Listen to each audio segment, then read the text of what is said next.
दमोह के मिशन अस्पताल में आम लोगों की, गरीब लोगों की, भुलियाले लोगों की जान से खिलवाड़ होता रहा। इसकी शिकायत फरवरी में दमोह बाल कल्याण समिति जो है इसके अध्यक्ष दीपक तिवारी तक पहुंचती है। ये कलेक्टर से इसकी शिकायत करते हैं, लेकिन फरवरी से अब जाकर प्रशासन की टीम हरकत में आती है, जबकि ये पूरा मामला राष्ट्रीय स्तर पर उठ गया है। रिपब्लिक मीडिया नेटवर्क भी इस मामले को गंभीरता से उठा रहा है। दीपक जी, आपके पास ये शिकायत कब आई और क्या शिकायत आई थी? 12 फरवरी को हमारे पास एक पीड़ित परिवार आया था और उन्होंने ये सारा वृत्तांत हमें बताया था कि यहाँ पे कुछ ऐसा फर्जीवाड़ा चल रहा है, लेकिन विस्तार से हमें पूरी जानकारी नहीं है। आप थोड़ा सा इसके बारे में जांच करिए तो पता लगेगा। 12 फरवरी के बाद हम जब इस मामले में अंदर घुसते हैं तो ध्यान में आता है कि यहाँ तो बहुत बड़ा एक फर्जी खेल चल रहा है, आयुष्मान कार्ड को लेके भी, और इस प्रकार की फेक जो डॉक्टर के द्वारा सर्जरी की गई और लोगों की हत्या की गई। ये बहुत बड़ा एक मामला दिखा हमें। तो उसके बाद फिर हमने इसका पूरा डॉक्यूमेंटेशन तैयार किया और पूरे डॉक्यूमेंटेशन तैयार करने के बाद हमने कलेक्टर महोदय को एक आवेदन दिया, जिसपे कलेक्टर महोदय दमोह ने एक जांच टीम गठित की सीएमएचओ को लेके। और लगातार हम 1.25 माह तक उसका वेट करते रहे कि आज प्रतिवेदन आ रहा, आज प्रतिवेदन आ रहा, कुछ कार्रवाई होगी, लेकिन लगातार हमें निराशा मिल रही थी और कोई प्रतिवेदन वहां से आने तैयार नहीं था। फिर बाद में पता चला कि गुपचुप तरीके से जांच प्रतिवेदन कलेक्टर को सौंप दिया गया है। तो उसके बाद फिर हमने पूछा कि जांच प्रतिवेदन आ गया है, कार्रवाई कब तक होगी? बोले उसमें 2-3 प्रकार की जांच और होनी है। उसके पत्र व्यवहार हमने कर दिए हैं। लेकिन फरवरी में आपने शिकायत की, अभी ये जो डॉक्टर है नरेंद्र यादव और डॉक्यूमेंट में इसका नाम आ रहा है Narendra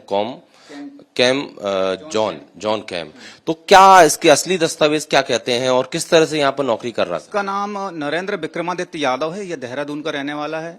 Narendra N cam John जो हैं वो लंदन के प्रसिद्ध डॉक्टर हैं। उनके नाम का दुरुपयोग करते हुए यहाँ पे लोगों को ये बेवकूफ बना रहा है।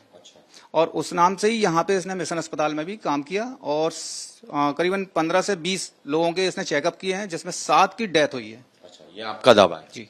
जांच में क्या है अभी? कितने की? जांच में उनका मेरे ख्याल से 5 लोगों को सीएमएचओ कार्यालय ने 5 लोगों को नोटिस किए हैं। तो उनके हिसाब से 5 हो रही हैं और कोई कह रहा है 2 ही हैं, कोई कह रहा है 3 हो रही हैं, लेकिन मेरे हिसाब से 7 हैं। और बारीकी से जांच होगी, अगर अच्छे तरीके से जांच की है तो दमोह में 7 से ज्यादा जानें निकलेंगी।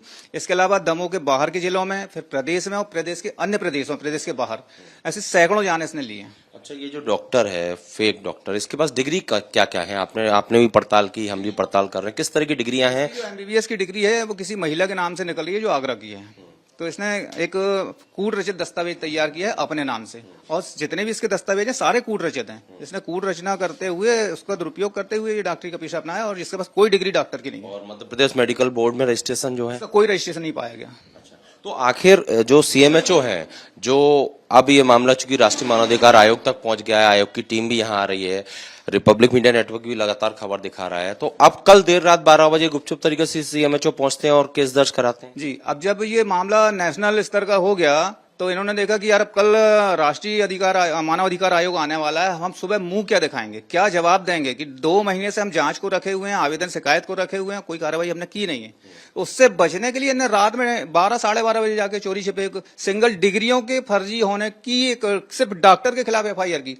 7 जाने गई, उसका कोई हवाला उसमें नहीं, प्रबंधन के खिलाफ उसमें कोई हवाला नहीं, जितने लोग और दोषी हैं इसमें इन्वॉल्वमेंट जिनकी है उनके खिलाफ कोई मामला नहीं। तो आपको क्या लगता है, सिर्फ कूटरचित दस्तावेज की एफआईआर करी है अभी, और आगे क्या होना चाहिए? इसमें 7 हत्या हुई हैं। उसके बाद ये सारी कूट रचना जो दस्तावेजों की करी वो फर्जी तरीके से बिना परमिशन के आप यहाँ पे ऑथराइजेशन में आए, और यहाँ के प्रबंधकों ने, जो मिशन अस्पताल का प्रबंधन समिति है पूरी, वो इसमें इन्वॉल्व रही है और उसको रखे थी। अस्पताल ने इनको ज्वाइनिंग दी बिना दस्तावेज वेरीफाई करे, तो क्या मिशन अस्पताल के जो मालिक हैं, जो संचालक हैं, इन पे एफआईआर नहीं होना चाहिए? बिल्कुल, जितना उस हत्या का दोषी वो डॉक्टर है, उससे कहीं ज्यादा दोषी समिति, जो इनकी मिशन अस्पताल की समिति, प्रबंधन समिति, वो और इसके संचालक डॉक्टर अजय लाल, वो भी उतने ही जिम्मेदार हैं। इनके खिलाफ भी कार्रवाई की मांग, इनके खिलाफ भी हत्या के मामले दर्ज होने चाहिए। और ये सारी, अच्छा एक बात बताइए, 7 मौत का आप दावा कर रहे हैं और आपका ही दावा है कि सीएमएचओ की रिपोर्ट में आया कि 5 लोगों की मौत इस डॉक्टर की वजह से हुई, जिसके पास की कार्डियोलॉजिस्ट का कोई एक्सपीरियंस नहीं था, तो उन लोगों के पोस्टमार्टम क्यों नहीं किए गए? अगर पोस्टमार्टम एक बॉडी का भी हो जाता तो पहले दिन पर्दाफाश हो जाता, तो इनकी जो काले कारनामे हैं उनका कच्चा चिट्ठा खुल जाता। लेकिन एक लंबा खेल था आयुष्मान कार्ड से राशि निकालने का, वो कैसे ये कर पाते? उन सारे मरीजों को आयुष्मान के तहत इलाज दिया गया, फिर एक बड़ी राशि शासन से मूर्ख बनाते हुए निकाल ली गई। मतलब आप जो गंभीर आरोप लगा रहे हैं वो ये है कि एक तो लोगों की जान से खिलवाड़ हुआ, दूसरा आयुष्मान कार्ड के जरिए पैसे भी वसूले। निकाले गए। बिल्कुल, करोड़ों करोड़ों का खेल इनका आगे और भी चलता। अगर इस चीज को नहीं खोला जाता तो पता नहीं और कितने लोग मरते और प्रशासन को कितनी लाखों रुपए करोड़ों रुपए के चूना लगाती है। तो परिजनों ने क्यों पीएम नहीं कराया? भाई, जब किसी पीड़ित के यहाँ कोई मर जाता है और वो दुखी हो जाता है तो फिर इन्होंने एक साइकोलॉजिकल इफेक्ट उसके दिमाग पे डाला कि अरे वो खत्म हो गए, अटैक आ गया है, क्यों चीर फाड़ कराना बॉडी की, ले जाओ मृत शरीर को क्यों परेशान करना। तो भावुक और दुखी पीड़ित परिवार क्या करता है, चुपचाप अपने परिजन को लेके चला गया, अंत्येष्टि कर दी। आपकी लड़ाई के आगे जारी रहेगी? हमारी लड़ाई बिल्कुल तब तक जारी रहेगी जब तक ये प्रबंधन समिति पूरी और इनके जिम्मेदार लोग जितने भी इसमें इन्वॉल्व हैं, जांच कमेटी में भी अगर कोई इन्वॉल्व है तो वो भी, तो सारे लोग सलाखों के पीछे होने चाहिए। दीपक तिवारी हैं, इन्हीं ने ये पूरा मामला उठाया कि किस तरह से मिशन हॉस्पिटल में आम लोगों की, जो गरीब लोग हैं, जो लाचार लोग हैं, जो पेशेंट्स हैं, उनके जीवन के साथ खिलवाड़ किया जा रहा था। और अब इनका कहना है कि जब तक इस डॉक्टर के खिलाफ और हॉस्पिटल प्रबंधन के खिलाफ हत्या का प्रकरण दर्ज नहीं हो जाता तब तक इनकी लड़ाई जारी रहेगी।